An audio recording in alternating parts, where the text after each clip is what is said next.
Hello students, welcome to a new chapter of P block elements, and in this chapter we are going to deal with specifically group 13, 14 and 15.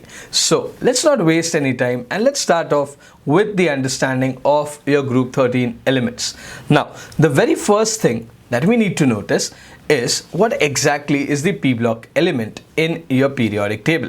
Then we already know P blocks range from group 13 till group 18, and over here if you notice, then boron, which belongs to group 13, would be having the electronic configuration as 1s2, 2s2, 2p1, because boron का atomic number क्या होता है, तो it's 5. And next comes carbon. अच्छा, carbon का क्या आ जाएगा, तो carbon would be 2p2, so this comes for carbon. Next comes nitrogen. यार इसके ही हिसाब से नाइट्रोजन आ जाएगा 2p3.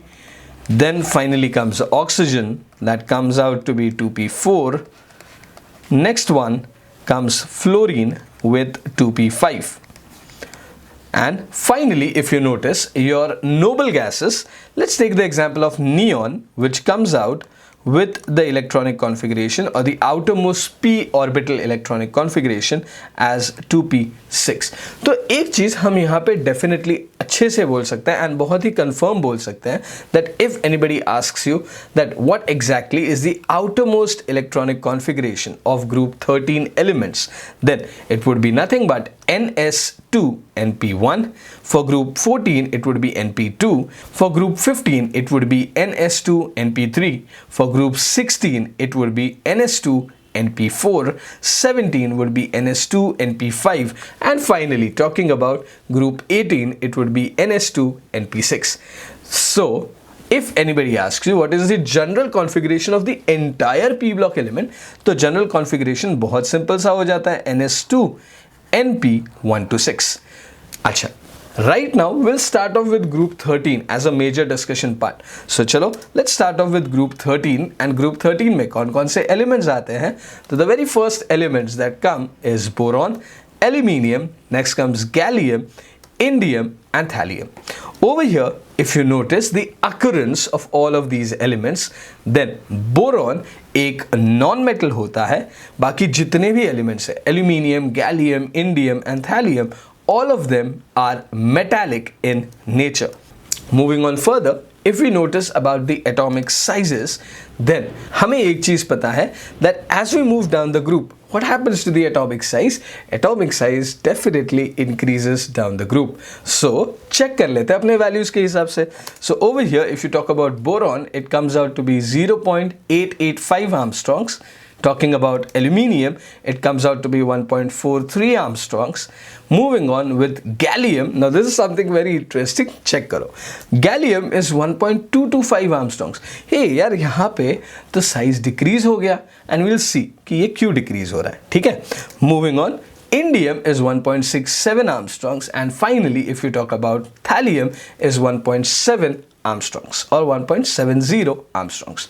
अब नोटिस करने वाली सबसे इंपॉर्टेंट चीज यहाँ पे is that the size of gallium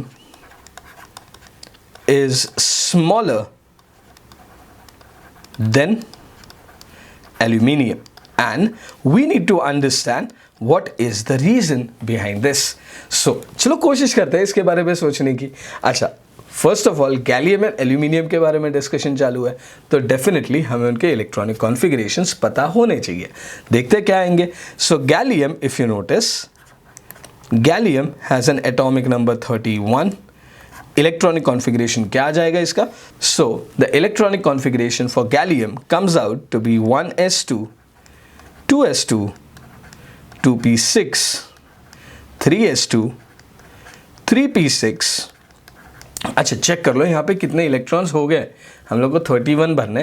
right now we have filled 18 electrons. अच्छा, 3p6 के बाद कौन आ जाएगा, तो 3p6 के बाद आ जाएगा 4s2, देन कम्स 3d10.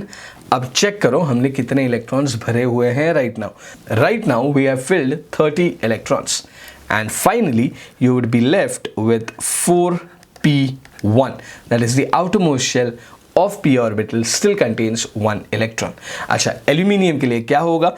तो यार एल्यूमिनियम काफ़ी सिंपल है, चेक करते हैं. Aluminium atomic number comes out to be 13 and atomic number 13 electronic configuration क्या आ जाएगा? It would B 1s2, 2s2, 2p6. 10 electrons हो गए, 3s2 एंड 3p1, है ना. अच्छा, अब एक चीज नोटिस करो यहाँ पे, इन गैलियम तुम्हारे पास डी ऑर्बिटल इलेक्ट्रॉन्स इंट्रोड्यूस हो जाते हैं एंड दैट टू ये डी ऑर्बिटल इलेक्ट्रॉन्स कितने हैं नंबर में? तो they are 10 in number. And because of this introduction of your d orbital electrons, what we already know is that d orbital electrons have very poor screening effect, very poor shielding effect. Acha, what is screening effect? What is shielding effect? If you don't know, I would just give you the link of the video in the description. तो please वहाँ से जाके check कर लो. Okay, so if you talk about poor screening effect, होता क्या है? D orbital के जो इलेक्ट्रॉन्स होते हैं इनका स्क्रीनिंग इफेक्ट बहुत ही पुअर होता है and because of this poor screening effect your effective nuclear charge goes on increasing. And यार अगर इफेक्टिव न्यूक्लियर चार्ज इंक्रीज हो रहा है तो चेक करो, इफेक्टिव न्यूक्लियर चार्ज इंक्रीज हो रहा है मतलब न्यूक्लियस की स्ट्रेंथ इंक्रीज हो रही है. So will he attract the electron strongly? Definitely yes. And अगर वो इलेक्ट्रॉन्स को स्ट्रांगली अट्रैक्ट कर पा रहा है तो तुम्हारे एटम का साइज क्या होगा? It would definitely decrease down the group, है ना. बट ये सिर्फ गैलियम के लिए होता है, याद रखना. सो अगर न्यूक्लियस का strength is going on increasing, so definitely क्या होगा? It would try to pull the electrons very close to itself and if the electrons are coming close to the nucleus that means the size of the atom is going on decreasing, है ना. So over here effective nuclear charge decreases and because of this your size of gallium decreases as compared to aluminium. याद रखना ये एक बहुत ही important question बन के आएगा for your subjective exams, ठीक है. So over here there are two reasons. First reason is due to poor screening effect or poor shielding effect of your d orbital electrons. The second, because of this, the effective nuclear charge increases and thus it reduces the size of the atom. So यहाँ पे हम लोग लिख देते हैं thus the size decreases. Okay, chalo, let's move further with the next point. अच्छा, next point is the ionization enthalpy. यार एक चीज़ नोटिस करो, हम लोग को तो एक चीज़ पता है ना कि ionization enthalpy is inversely proportional to atomic size. मतलब जितना atomic size बढ़ते जाएगा उतना energy required to remove the outermost electron कम होते जाएगा. So definitely if you talk about boron सबसे छोटू है साइज में and because of this boron would have the highest ionization enthalpy of 801 kilojoules per mole. Please remember we are only talking about removing one electron. हम लोग तीनों electrons नहीं निकाल रहे, ठीक है. So first ionization enthalpy of boron 801 kilojoules per mole. अच्छा, aluminium sir size छोटा हो जाता है aluminium के लिए, है ना. तो एल्यूमिनियम के लिए साइज थोड़ा सा बढ़ जाता है as compare to boron. So अगर साइज बढ़ रहा है आयोनाइजेशन एनर्जी कम लगेगा. So check it's 577. Hey but from aluminium to gallium size क्या हुआ? तो साइज डिक्रीज हुआ है and because the size is decreasing your ionization energy will be increasing from 577 to a marginal 579. Further, if you notice, indium and thallium comes in with the electronegativities of 558 kilojoules per mole and thallium comes in with 589 kilojoules per mole. अच्छा, एक चीज notice की हम लोग ने, देखो gallium के लिए size was getting reduced from aluminium to gallium, size decrease हो रहा था. तो ऑब्वियसली बहुत लाजिम सी एक बात है कि तुम्हारी ionization enthalpy definitely would go on increasing.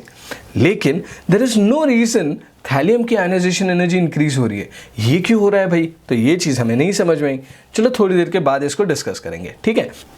So let's move further. अच्छा, the next trend that we are going to deal with is the electronegativity.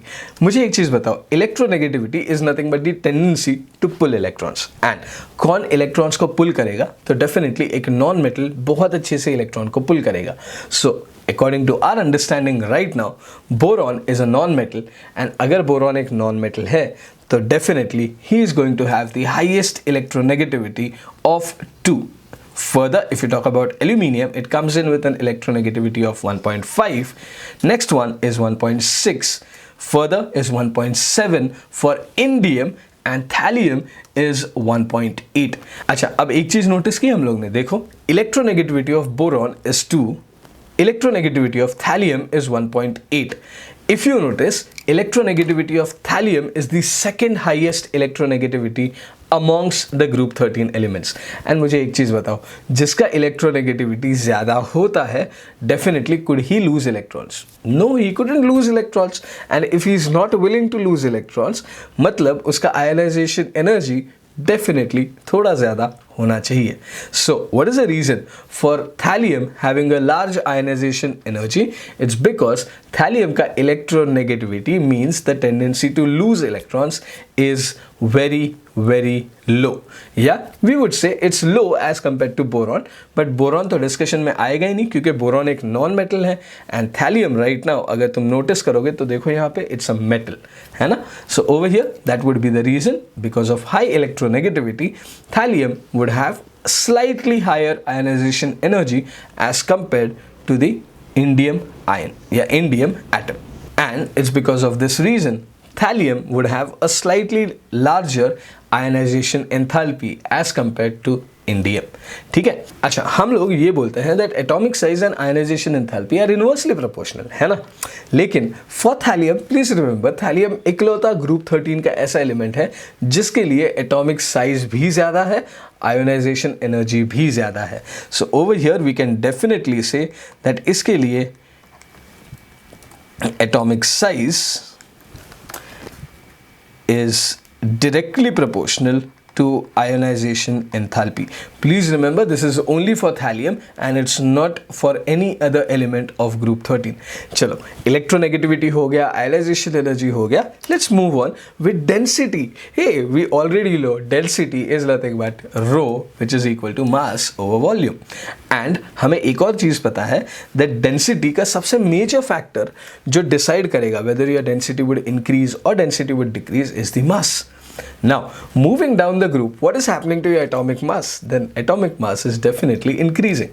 And अगर atomic mass increase हो रहा है तो definitely यार हमारा density भी increase होगा. So check करो, from the values it's quite evident that तुम्हारा density is going on increasing down the group. The highest density being for thallium, which is 11.85. So please note करो, 11.85 तुम्हारा highest density बनेगा and 2.08 जो boron है वो तुम्हारा lowest density बनेगा इस ग्रुप में. ठीक है. Further let's talk about the next one, that is melting points and boiling points. Now over here melting points and boiling points do not follow any regular trend. Check करो यार, melting point में if you notice, melting point सबसे ज़्यादा, मतलब बहुत expectation से बहुत ज़्यादा is for boron. So melting point for boron is exceptionally high, बहुत ज़्यादा एक्सपेक्टेशन से. But then if you talk about gallium, उसका melting point is very low. अच्छा, इसका रीज़न क्या है? तो इसका रीज़न ये है बिकॉज इन बोरॉन जो एटम्स होते हैं they are very tightly packed in a symmetrical manner and it forms a structure which is referred as icosahedron structure. ठीक है. अच्छा, ये जो स्ट्रक्चर होता है this is a very symmetrical structure and तुम्हारे जो बोरॉन के एटम्स होते हैं वो भी बहुत ज़्यादा सिमेट्रिकली पैक्ड होते हैं. अच्छा, symmetry, how is it related to melting point? तो remember your S block chapter के फर्स्ट सेशन में हम लोग ने चेक किया था कि how symmetry is related to the melting point. So अगर तुम्हें नहीं पता है तो प्लीज़ वहाँ पे जाके चेक कर लो. ठीक है. अच्छा, फर्दर अगर गैलियम की बात की जाए तो उसका भी वही रीज़न है बट इन ऑपोजिट वे, है ना. बोरॉन में बहुत ज़्यादा सिमेट्री था. अच्छा, गैलियम में क्या होगा? तो बहुत ज़्यादा अनसिमेट्री होगा. Okay, so over here the atom or the arrangement of atoms for gallium is absolutely unsymmetrical and it's because of that it could melt very easily. Please remember, we are talking about melting points, we are not talking about boiling points right now. Boiling points चलो बात कर लेते हैं. Over here you don't have any regular trend in boiling point as well. हाँ, लेकिन one thing which we could notice, the highest boiling point तुम्हें किसका मिलेगा? once again boron would show exceptionally high boiling point. अच्छा, एक और चीज़ notice करना, अगर मैं तुम्हें एक क्वेश्चन पूछता हूँ that the maximum difference between the melting point and boiling point, please remember we are using both the terms over here, melting point and boiling point के बीच में maximum difference तुम्हें कहाँ देखने मिलेगा, तो it would occur between boron and aluminium. And boron and aluminium कौन से पीरियड्स में आते हैं, तो boron comes in the second period, aluminium comes in the third period. So therefore what we can say definitely that the melting point and boiling point difference between the second period and the third period is maximum for group 13 elements. अच्छा, अगर सिर्फ melting point पूछा जाए तो तुम्हारा answer क्या होगा?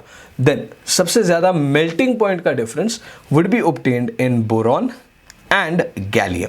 अच्छा, गैलियम कौन से पीरियड को बिलोंग करता है, तो यार एल्यूमिनियम थर्ड पीरियड को बिलोंग करता है, तो गैलियम ऑब्वियसली फोर्थ पीरियड को बिलोंग करेगा. सो ओवर हियर अगर हम लोग लिख दें यहाँ पे, let us write down with a different colour so that we remember this stuff. अगर melting point and boiling point इन दोनों के बीच में डिफरेंस पूछा जाए तो maximum difference between period second and third मिलेगा. लेकिन अगर सिर्फ मेल्टिंग पॉइंट के लिए पूछा जाए ग्रुप 13 के लिए, then only for melting point it would be between second and the fourth period, that is boron and gallium. Boron exceptionally high melting point, gallium exceptionally low melting point. ठीक है. So over here we end with our module of discussing about the trends of your group 13 elements. I hope you are clear with all the trends that we have just studied. ठीक है. We'll meet up in the next module discussing one more trend which is remaining, that is the trend of oxidation number and a very important phenomena called as inert pair effect. Till then, thank you students and happy learning.